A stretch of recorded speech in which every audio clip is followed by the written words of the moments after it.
And just in, Secretary Pete Hegseth says another deadly strike on a vessel was conducted in the Eastern Pacific, the 30th strike of its kind at sea. Hegseth says the vessel was transiting along a known narco trafficking routes, and 2 people were killed. And protesters are taking to the streets in cities across Iran. Demonstrations are fueled by growing frustration with high inflation and the collapse of the nation's currency. It comes as the embattled regime has been cracking down on dissidents and arresting key opponents. Late today, the Iranian president said he will hear the, quote, legitimate demand of protesters. For more now, we are joined by Daniel Kurtzer, former ambassador to Egypt and Israel, who is now a professor at Princeton. Ambassador Kurtzer, thanks so much for joining us. You know, the president and Israeli Prime Minister Benjamin Netanyahu met today at Mar-a-Lago to discuss the next phase of the Gaza ceasefire. What kind of upper hand, if any, does the U.S. have to get Israel and Hamas to agree to enter this next phase of the ceasefire deal? Well, Andrew, other than the threat made by the president that Hamas would have hell to pay if they don't disarm, there seems to be very little of substance that emerged from this meeting that would take us to phase 2 of the Gaza plan. In that phase, there's supposed to be an international stabilization force whose mandate would be to train Palestinian police and to disarm Hamas. And there's also supposed to be a technocratic government composed of Palestinians.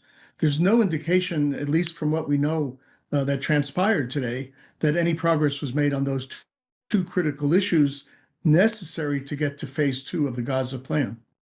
Trump and Netanyahu discussed potential Turkish troop deployment to Gaza. Turkey and Israel currently have very strained relations. So what would it take to get Turkish boots in Gaza? And what would that even mean for Israel and the region at large? Well, right now, Israel is trying to exercise a veto over several elements of phase 2, one of which is the composition of the International Stabilization Force. President Trump said today that he enjoys a very good relationship with President Erdogan of Turkey, and that suggested that Turkey might be given a role. We know that Turkey is already beginning training for engineering and other components that might be available to be used in the international force. But the question, which I'm sure is going to be discussed behind closed doors, is whether Israel will try to veto Turkish participation. The other issue, besides the international force, is the question of Palestinian Authority participation.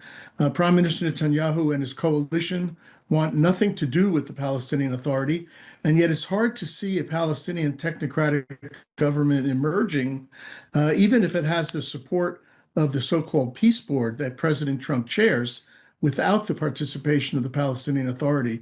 So I hope they're doing some hard work behind closed doors, which is not yet indicated in their public statements.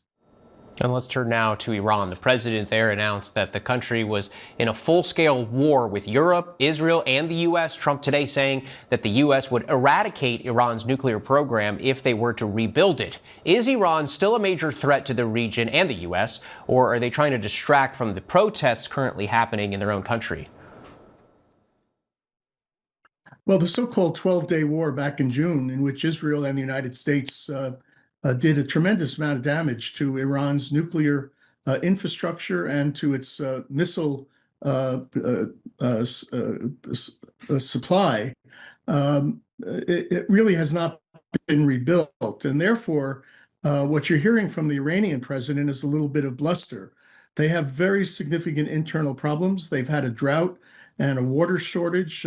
Parts of Tehran, the capital, have been without water for many hours during the day.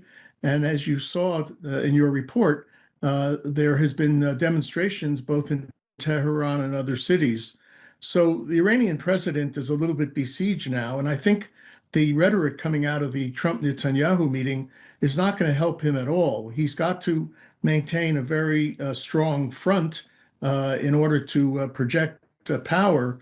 But he doesn't have a lot of power internally right now. And therefore, Iran is in a very, very weakened position relative to both Israel and the United States. Ambassador Daniel Kurtzer, thanks so much for your time.